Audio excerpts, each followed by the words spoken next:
Good afternoon. This is James Brown. This is my assignment number 3, Cognitive Science, with Vancouver Community College. It's for my course PIDP 3100, Foundations of Adult Education. My instructor, Angela O'Sullivan, October 19, 2025. I am coming to you from Prince George, which is the traditional territory of the Lheidli T'enneh. We respectfully acknowledge this, and we're on the unceded ancestral lands of the Lheidli T'enneh, on whose land we live, work, and play. In our reading for our course, we read from the Adult Learning Linking Theory and Practice, book from Sharon Merriam and Laura Briema. They discussed about how different types of brain injury and traumatic events and PTSD and all this affects our brains, which also affects our ability to learn in a traditional way, or how we have to change or alter the different ways we learn and the different ways that we teach. I'm focusing in my presentation about teaching with a trauma-informed practice for working with students that have experienced traumatic events. We work with a lot of students coming from disadvantaged demographics and who have experienced a lot of trauma in their life, whether one big traumatic event or several collective ones. For us as educators to understand the impacts of this trauma and to be aware of what the effects have, this will help us to be able to design our own methods for teaching with trauma-informed practices. And this will help create safe, supportive classrooms for students and also create student resilience.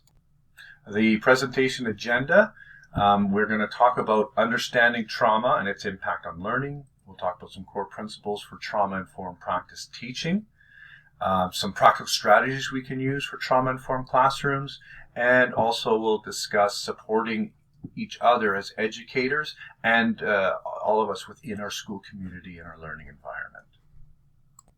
So let's first discuss what trauma is and its prevalence among our students. In Hoffman's article, The Incidence of Traumatic Events and Trauma-Associated Symptoms Experienced Amongst Tertiary Students, they discuss trauma as a definition. Trauma includes experiences that overwhelm coping abilities such as abuse, neglect, experiencing great loss, involvement in violent accidents or incidents, and witnessing direct violence to ourselves or others. And we discussed that the impact on the students, many students face trauma that in our classrooms, and it significantly affects their educational performance and well-being.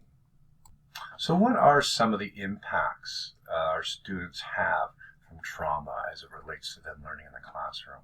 In Free's book, How Trauma Affects Student Learning and Behavior, we talk about the brain development. So these traumas create traumatic stress that can negatively impact their developing brain. So it affects areas responsible for things like cognition, memory, and learning. So recall, being able to focus, their cognitive functions. Students may struggle with concentration, organizing information, problem solving. Language development, as their brains are often in survival mode. They're in a hyper state of vigilance, or that fight and flight response. So their focus is not really able to narrow in on sometimes what we're learning and stuff. Their executive functions can impair students' ability to plan, manage emotions, sustain attention, and this results in some behavioral responses. Students may react with aggression, withdrawal, hypervigilance, being constantly on edge, very fidgety, which we can misinterpret as a lack of motivation. In reality, it's them just trying to cope with being at that high state of vigilance. And the social and emotional difficulties that can result in that can lead to challenges in forming positive relationships with other peers within our learning community and adults, and may manifest where they have a low self-worth and social isolation, where they don't feel they are on the same level as some of their students, and they don't engage properly, and they don't learn from each other as well. So for us to be able to deal with this properly, we have to recognize some of the common signs of trauma in the classroom. So some of these signs, I was able to, going through Fostering Resilient Learners by Implementing Trauma-Informed and Socially Just Practices by Walton Facette. He had some key common signs of how you can recognize trauma in a classroom. One is trust and relationship issues. Students with trauma often have difficulty trusting their peers and their educators, which impacts the classroom dynamic and relationships. You see heightened anxiety and aggression sometimes in students. Occasionally, the aggression affecting students' behavior and focus, and other students in the classroom are affected. Lots of times you'll notice they have inconsistent academic performance. Trauma may lead to inconsistent academic results due to emotional and cognitive challenges faced by the students. So a lot of their assignments are incomplete or they get turned in late. So empathy and supportive response. Us as educators are aware of trauma signs, then we can respond with empathy and provide some of the necessary support and help them foster the resilience they need. So what can we do as educators? Well, there's some core principles and strategies of trauma-informed teaching that we can develop within our classroom. We work in a community, and the community needs to be safe, right? In our classroom, we need to be trustworthy and transparent, provide peer support. We need collaboration, mutuality, empowerment, voice, and choice. And cultural and historical and gender issues need to also be addressed. So let's go through some of these ideas.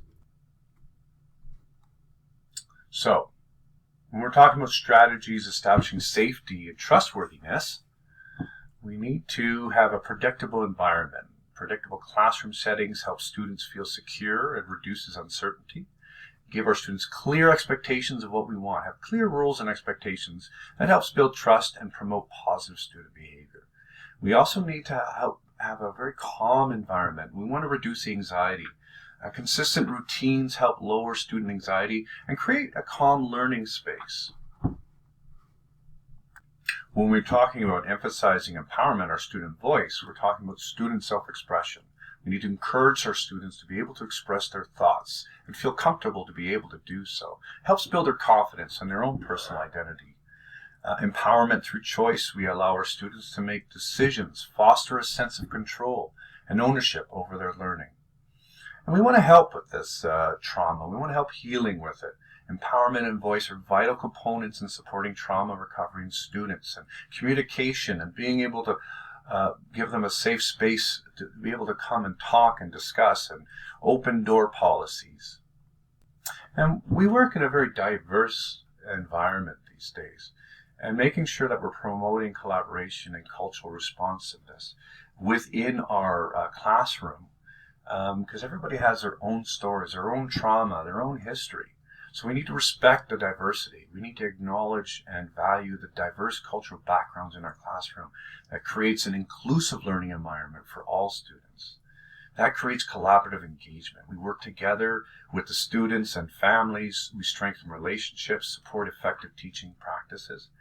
And being inclusive in our teaching practices, it helps adapt the needs to all the learners, ensuring relevance and accessibility in education. So how I take some of these core principles and strategies and use them in my classroom is the practical strategies I use for my trauma-informed classrooms. Number one, I establish routines and consistency. That I found is really important. Making sure I maintain a consistent daily schedule and classroom rules that are simple and create a sense of predictability. I ensure physical, emotional safety. I always want to create that safe space. So things like asking my students before I invade their personal space, or physical contact, or sometimes I'll have a designated calm down corner with calming tools, or a place where they can just go and sit and listen to music. And my communication in the classroom is vital. I want to make sure that everything's transparent and that we clearly communicate all our goals and expectations with each other. Some of the tools I use to help my students in integrating their social emotional learning and self-regulation tools and emotional awareness skills. I teach students how to recognize and understand their own emotions. This enhances their emotional intelligence of what's going on with their own self-awareness. We develop mindful practices in class. which help students focus, reduce stress, improve their ability to regulate their emotions. And I give them some effective coping strategies, equipping the students to manage challenging situations and regulate their behaviors effectively. Seeing things like journaling and doing things like even meditation sessions, these are some of those mindful practices and coping strategies we can use in the classroom. Journaling really helps people express because there's a certain anonymity. They don't have to necessarily share it. Also creating some community engagement within the classroom, peer reviews, helping people instill that other people notice some of the good things that they're doing as well. And this creates a more cohesive unit within the class. So I want to take some of these ideas and concepts, and I want to build these positive relationships and restorative practices within my learning community, with my colleagues and my other teachers. We need a trusting educator and student relationships in our classrooms. So I want to share these things that I'm doing, and it helps build strong trust between all of our educators and our students. And it helps with emotional healing and creates a huge positive learning environment. Using restorative approaches in our education. These are practices that emphasize on accountability, community building, and we're doing this over things like punishment to resolve conflicts. We're building things together, and the communication again factor is really important in this. So together, as what I'm implementing in my classroom, we're going to share this with each other. We are supporting all of us together as educators in our school communities.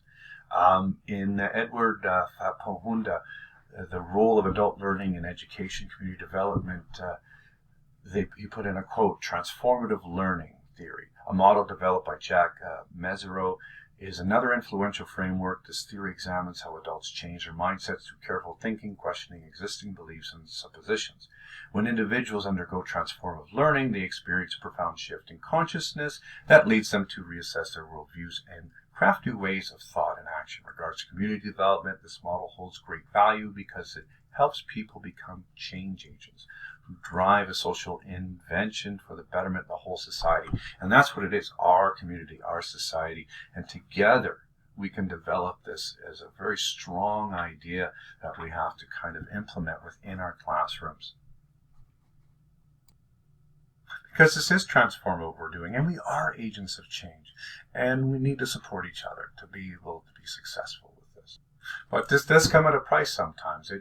Working with other people and their trauma can affect us as educators, and we need to make sure that we take care of ourselves. There's secondary traumatic stress that we can receive, so it's really important we take good care of ourselves.